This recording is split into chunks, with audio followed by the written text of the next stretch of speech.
मैं जब जम्मू एंड कश्मीर बोलता हूं, मान्य सदस्य, इसलिए एग्रेसिव हूं कि जम्मू एंड कश्मीर के पीएको को आप भारत का हिस्सा नहीं मानते हो क्या? एग्रेसिव ना हो, जान दे देंगे इसके लिए। क्या बात कर रहे हो आप? एग्रेसिव होने की क्या बात कर रहे हो? जान दे देंगे इसके लिए। मैं ये बात रिकॉर्ड पर रखना चाहता हूं कि जब मैं सदन में जब जम्मू एंड कश्मीर राज्य बोला हूं, तब पाक ऑक्यूपाई कश्मीर और अक्साई चीन दोनों इसका हिस्सा है, ये बात को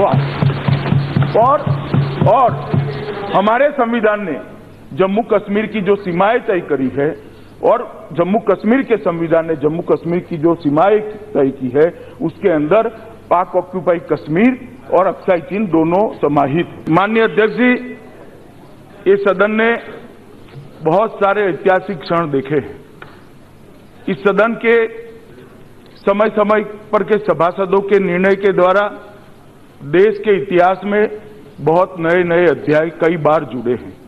मैं आज बड़े गर्व के साथ कहना चाहता हूं कि आज दोनों ये प्रस्ताव और ये बिल भारत के इतिहास में स्वर्णिम अक्षरों के साथ अंकित हुए।